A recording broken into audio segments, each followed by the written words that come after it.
Founder of Lucky Kids. Thank you for joining this week's Sensory Deal Live. And this is where we'll be sharing the latest deal with our audience. And this is where you will find the best deal and the most awesome giveaway on sensory toys, educational tool, kids product, all in one spot. And this is Sensory Deal Live.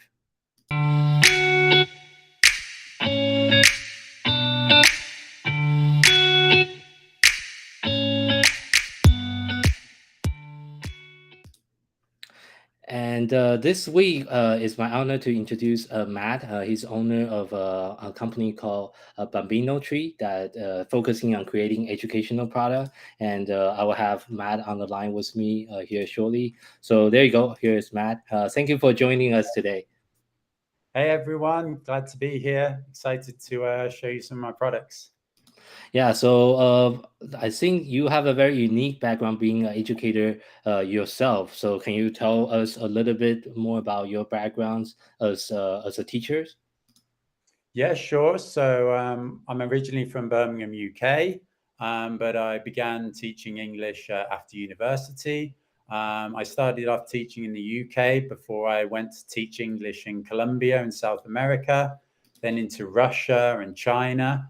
And kind of the whole way I was kind of learning more about the language acquisition process and how children kind of learn English. And I just realized I wanted to make it more fun for them, how children kind of pick up language and make toys and games that would make it more enjoyable.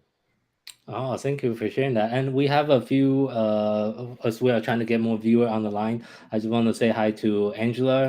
Angela is one of our Lucky Kid ambassador, and she has been supporting our brand and some of our effort for past couple months. And thank you for joining us, Angela from Florida. And for those of you that's joining us, please let us know where you tuning in from in the chat, and so we can also say hi to you. And again, today we have Matt with Bambino product and Bambino trees that he'll be showing a little bit more about his companies. And also a reminder for those of you that's watching live or watching the replay, for the sensory deals, you can find all the deals that we're doing every single week at sensorydeal.com.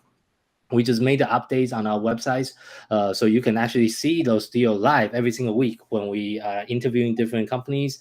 You will see the coupon code that by visiting sensorydeal.com. This week we're actually partnering with Bambino's Trees, and this week 3 of their product will be at 25% off. So you can find the coupon code to their Amazon store that you can use the coupon code to get 25% off of the product that we'll be talking about today. And at the end of today's show, we'll also be picking one lucky winner for the live participant to win one of the product as well.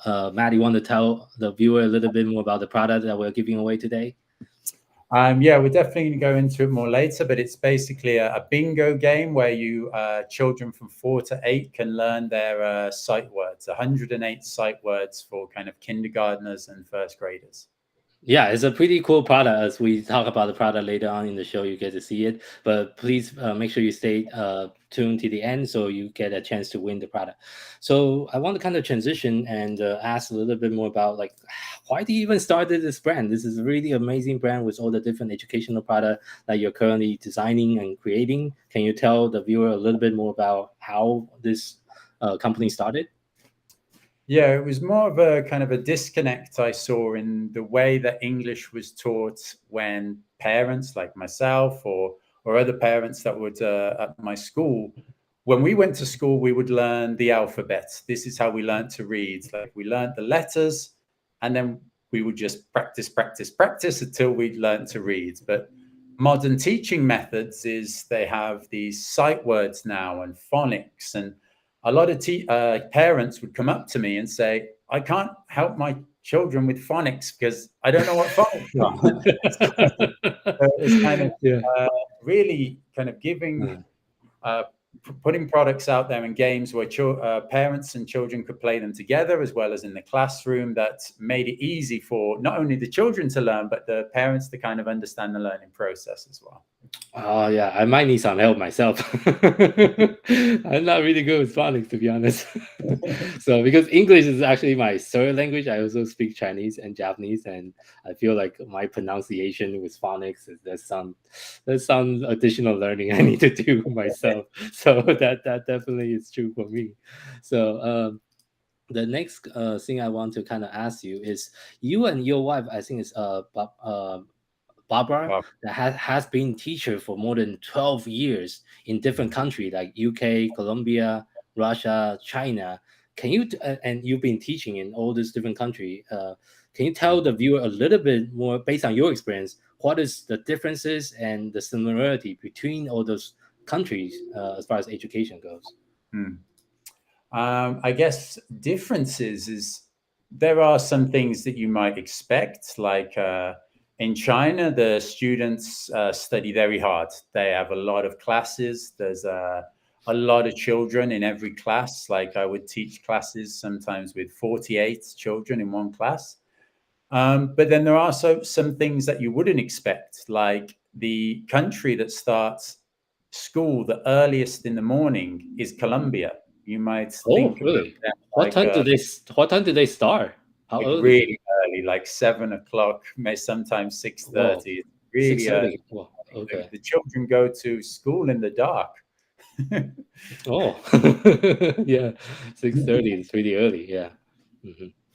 And I can also resonate to the thing you mentioned about China, because I'm from Taiwan myself, which is one of the country in Asia. We are not part of China, by the way. I don't want to get political here, but the thing with most of the Asian education, because education is such a focus in the culture. Like I remember growing up in Taiwan, on the weekends I need to go to those cram school and just study, study, study on the weekend. And after school, I will go to a cram school after 5, and like 2 or 3 hours, 5 to 6 or 5 to 7, I'll be in the cram school studying. Yeah.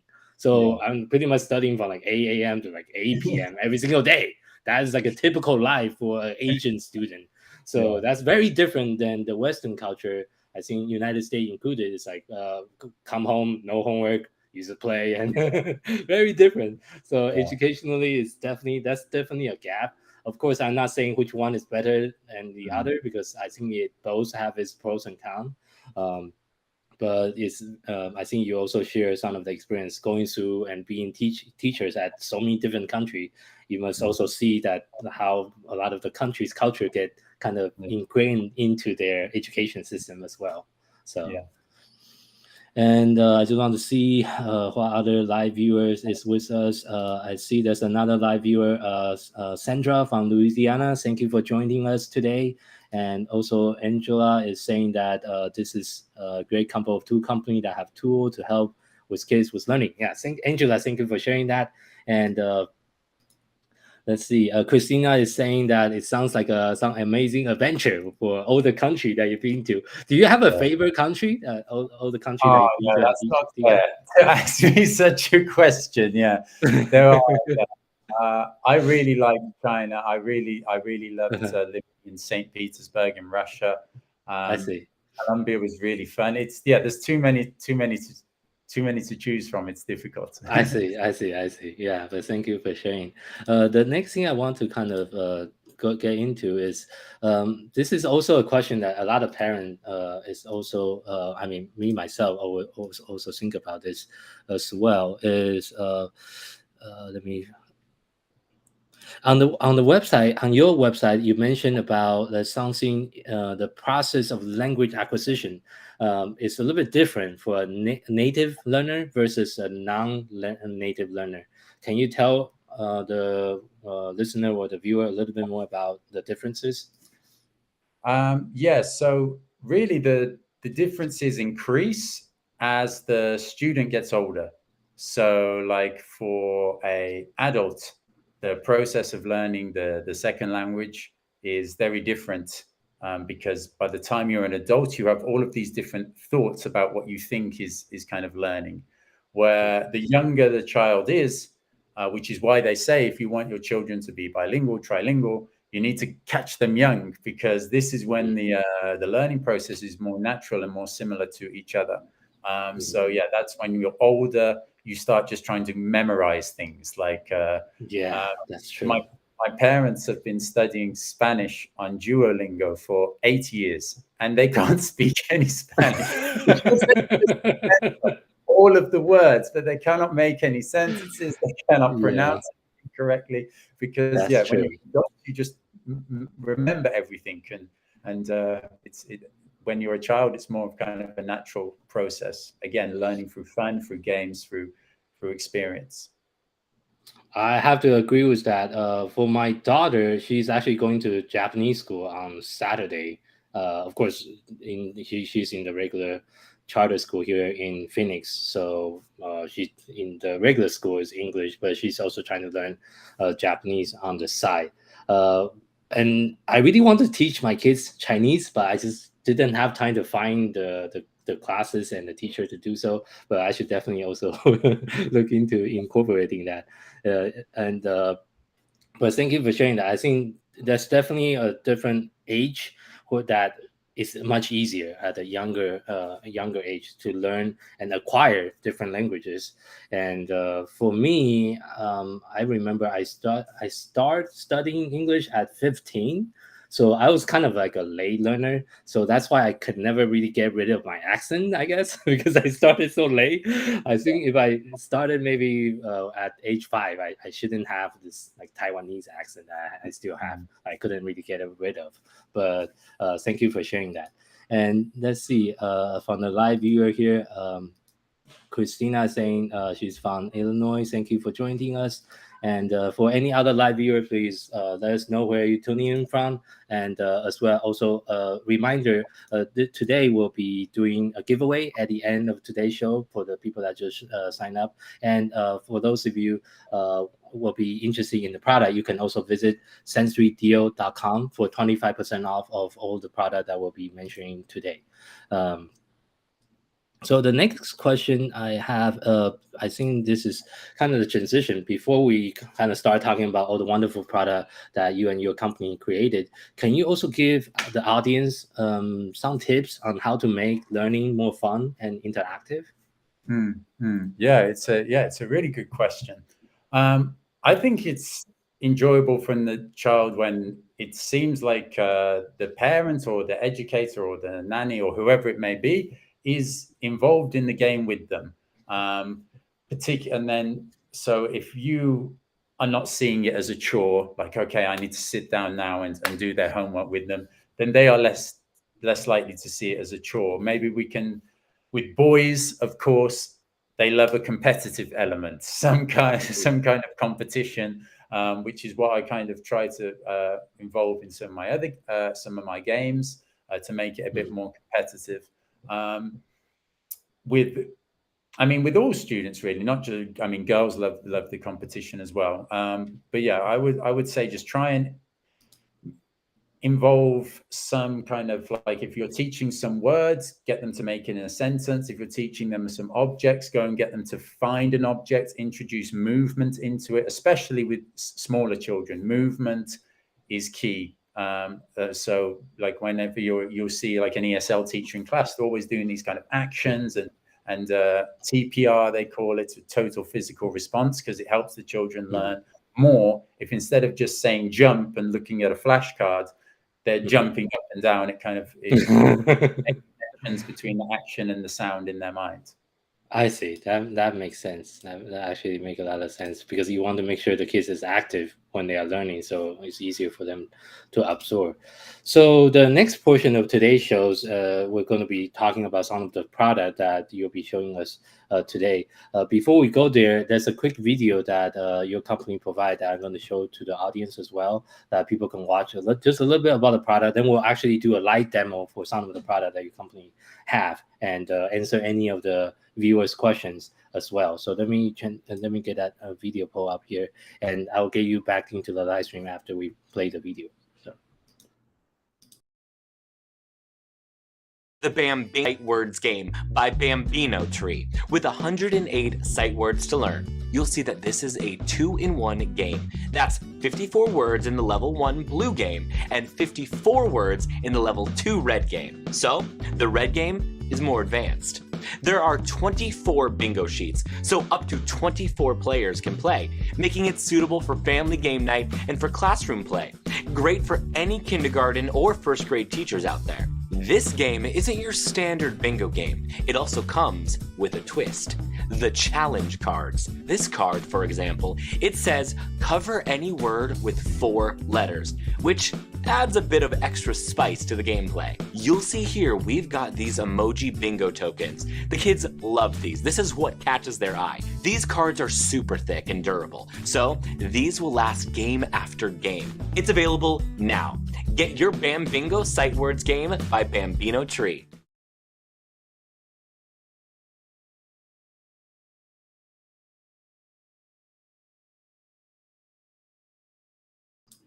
Let me get Matt back on the live. So that was a wonderful product. Hopefully that video, the quick video demonstrate, and you also have a live demonstration that we can do as well. So Matt, you want to show the viewers a live demonstration as well? Absolutely. So yeah, I mean the advert shows it pretty well, but I wanted to kind of show you here. So it's as I said, it's a 2-in-1 game. There are 54 words in the Bambingo level 1 game. These are for more kindergartners. These are some of the most common words in English. And then once you've kind of mastered or played level 1 a few times, you can graduate onto level 2, which is just the case of everyone can turn over their cards and then you play level 2. Level 2 is more first grade sight words. You might see a few second grade sight words in there as well.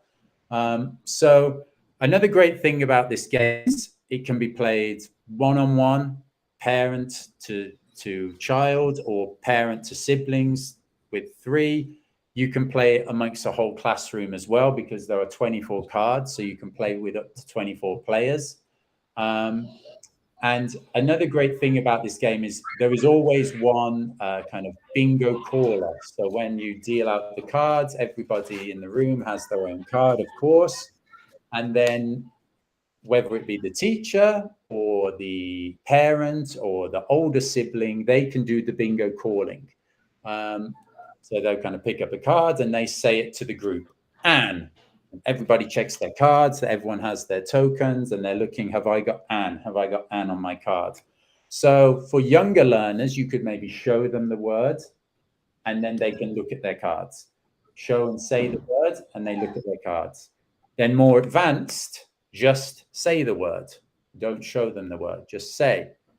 So you can kind of tailor it depending on how much difficulty the children are having, how new the words are to their learning.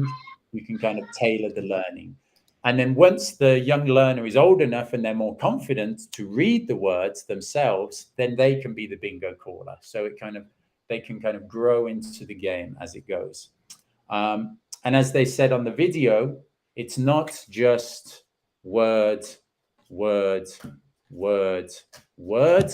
There are some twists to this game. These are called the challenge cards, and they have different challenges. Like for this one, it says read and correctly pronounce one uncovered word on your board. So if you have this card here, one of these, if you can read one of these 5 words, then you can cover that word. So if they can read, this word is it. Great, right? Cover that word. We go on to the next card. So yeah, it's not just, there's a bit of a kind of a twist, and you don't have to use these. Like in the early days, maybe you will not use the challenge cards because it might be confusing for some students, but once they've played a few times, you can add these to zhuzh up the game. Yeah. Do you have a specific age group that I think you mentioned about kindergarten, but do you have a specific age group as far as recommendation for this particular? Yes, game? so I would say 4 to 8-year-olds.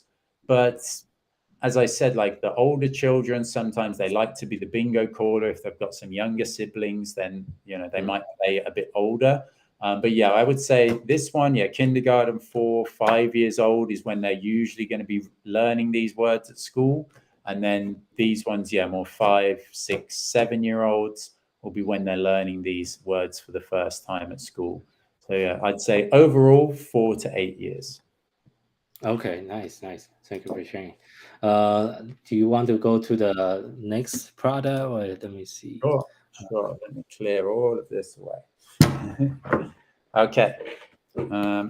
So the second product here is the Learn to Read Phonics Flashcards. So this was a system I developed where I broke down the phonics into 20 levels. So this, you have the cards for level 1. I'll show them you a bit closer to the camera in a second. Then the 5 levels of level 2, level 3, and level 4. So let me get a bit closer to the camera here. So maybe I'll switch back to my other camera. Better. So for example, with the phonics, there are, of course, parts of speech. So when we're first learning, we begin with what we call vowel and consonant blends. So you've got a vowel and a consonant like an, and you can kind of practice the word van, pan, ant, fan. And then each one also has a sentence with the 3 examples of the phonic sound. So Dan is a man with a van. So you, on front and back, there is a new phonics. We've got at, ag, etc. So all of these A consonant phonics, this is level 1A. And we've got, as we go on to level 1B, we can see these are all consonant phonics. Then we have consonant consonant, sounds like bl, fl, dr. And again, we have 4 words and a sentence for them to practice with these phonics. And as they go through into vowel sounds with these long vowels like A, we got A and I together makes A, like brain, and paint, and snail. And then last of all, the most difficult ones, level 4. These are some of the more unusual phonics in English.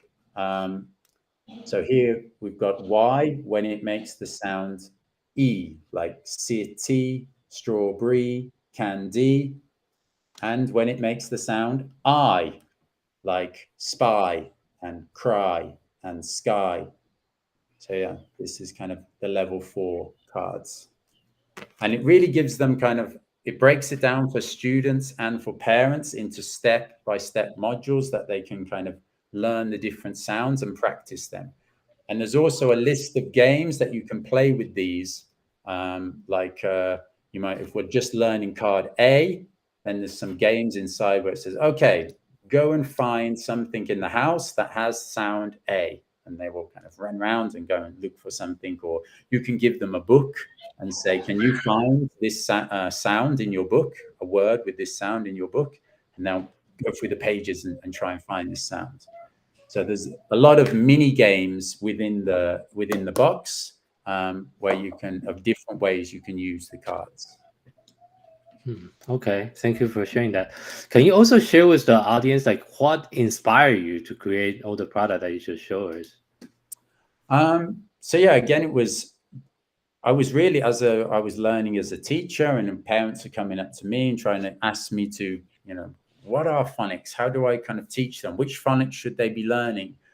And even with some of the materials out there, I was a bit kind of confused about the kind of the order and the progression of how best to kind of to teach them. So really with the Phonics flashcards, I wanted to make it super clear for parents and for children, like to go through level by level and kind of build it up, because I felt some of the other materials out there were very chaotic. Okay. Thank you for sharing that. And we also have a viewer comment here. Angela is saying that she loves how the flashcard are grouped and have ring holders to keep them all together. So yeah, that's definitely a nice feature because you tend to lose those flashcards pretty fast when it's not ring together like the one you have. So I know you also have one more product. I don't think you have it with you, but I can share my screen so we can still talk about it. Let me do it this way. So this is your poster. Do you want to talk a little bit more about the poster that you have? Yes, so this is a sound and music poster. It's a two-sided poster. This one we're looking at here is the alphabet side, and all of these are kind of buttons. So when you press, you have different modes. So when you press A, it will say A. You press B, it says B. But then you can move it to phonics mode, where it will make the sounds. You press A, it says A. You press B, it says B. And then words mode, where you will press A, it says apple. Press B, it says ball. And then there'll be quizzes where it will say, please find the bee, or please find the frog. And the child has to find the correct word on the poster and press it, and it will give them feedback. Then on that green poster, which is on the back, so you simply turn the poster around, and then you've got the phonics side on the back. So again, some of these green phonics, this is kind of the first level phonics. They'll be on this this poster. So again, an, ed, e kind of sounds, and again a similar way of learning, where it will give them one example and the sound, and they will hear the bear head say the sound when they press the button. And you also come with an ebook for tracking? Yeah. There's an ebook, and it's got these charts. So it's different tests. You can kind of observe them when they're playing with the poster, see how many they get right, and it gives you an idea of the progress they're making. Oh, okay, that's pretty cool. That's double-sided, and there's different functions. And you also play music too, right? Yeah, there's a bit of alphabet, numbers, colors as well. That's a pretty cool, unique product. Okay, this is how I was trying to figure out how big it is. Okay, so this is approximately the size. Yeah, I think it's 24 inches high and 18 inches wide. So yeah, it's pretty big. I see. Okay. Anything else you want to add as far as the product? And again, a reminder: you can get all this product that we just mentioned about all three of them, including the Bambino trees, sideword, the Phonics flashcard, the poster, all at 25% off by visiting sensorydeal.com.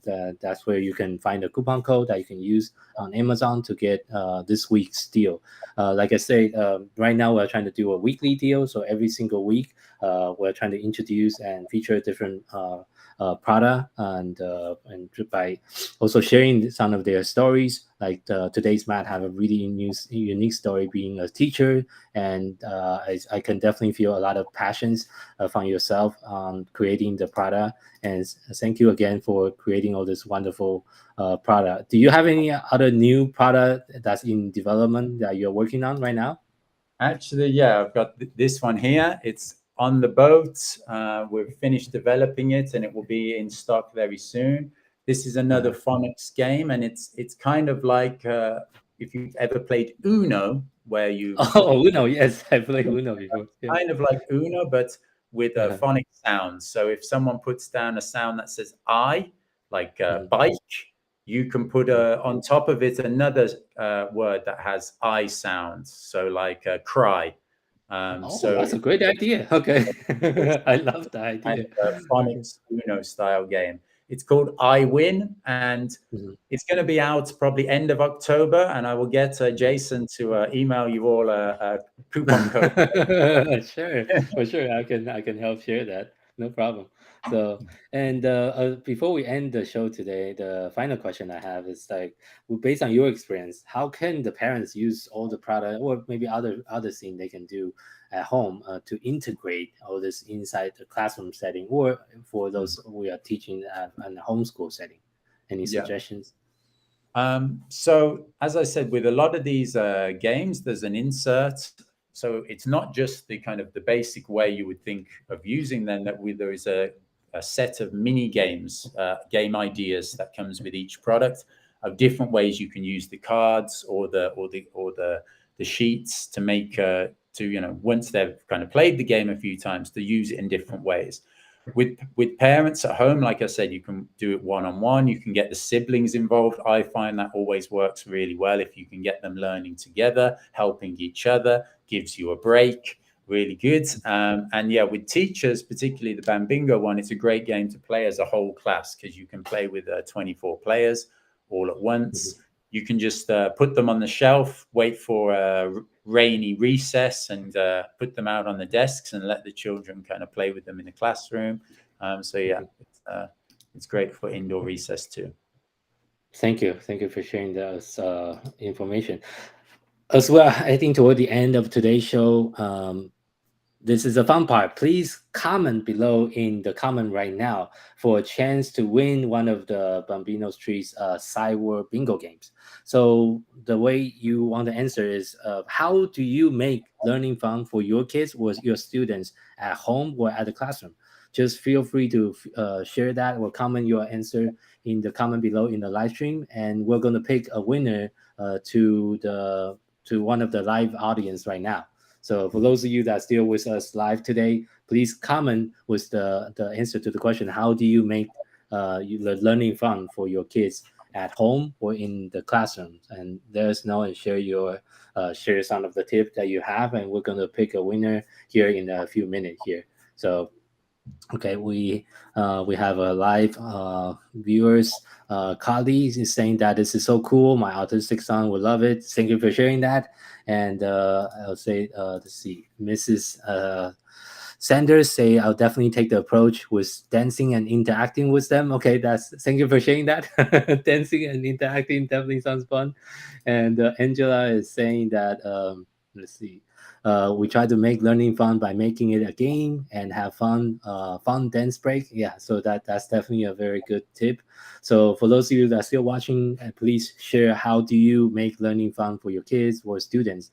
And Matt is going to pick a winner here shortly for a winner to one of the Cyber Bingo games.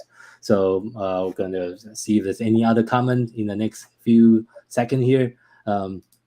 Let's see. Carly is saying that I homeschool my three children, 6, 9, and 12. We're always looking for new ways to learn new things. So yeah, that's perfect because the product that Matt just talked about is a great, like very fun activities to introduce phonics and introduce different concept to the kids. That's like fun and interactive, and also it could be a good family game night instead of watching television. So definitely a great way.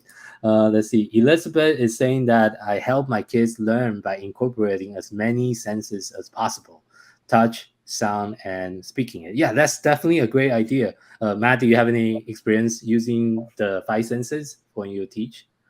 Yeah, absolutely. Yeah, I like to use particularly touch and I guess movement. You could say is maybe part of touch. Yeah, they particularly in kind of ESL, especially they kind of say like, oh, it's try and teach them as if they can't see, like because otherwise you just like pointing at words or asking them to read things, and they say try and teach them as if they can't see. It makes them you try and think about other ways, like bringing things into the classroom, making them touch them, making them feel them, making them smell them. So yeah, it's way more interactive for them. So that was kind of a tip I got from another English teacher very early on. Oh, nice! I like that tips. So okay, it's time to choose a winner. Matt, I'll have you do the honor based on you can also see the comments on the side of the screen. So go ahead and pick a winner, and we'll reach out. I think Jason forgot the first rule of when you're doing a competition. It should be a very easy question, Jason. Okay, the question is easier. I really was impressed. I really was impressed by Carly. She's homeschooling her 3 children. I think that's amazing. So I'm going to go with Carly. Okay, Carly, congratulations. You're the winner for this week's show. So the way you can redeem the price is please email our customer support at hello@luckykid.com, and our customer support will get your information, first name, last name, and addresses, and then we'll work with Matt to have the price ship it out to you as well. So congratulations again, Carly, for being this week's winners. And just an announcement: next week we are having a little bit pause for the shows. Actually, I will be traveling in Las Vegas next week, so unfortunately I couldn't do the show from Vegas next week. But the week after that, we'll actually have a show with a different company showing their product. So more announcement will be made in our social media and the emails. And for those of you that's not part of our Facebook group yet, please also find us on Facebook.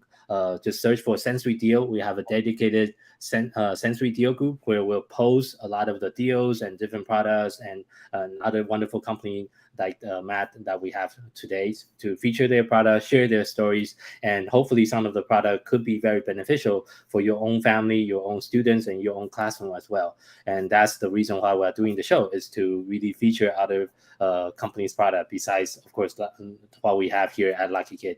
So thank you again for everyone to attend and watch today's show. And I will talk to everyone soon again. Thank you, and have a wonderful week. Thanks, everyone.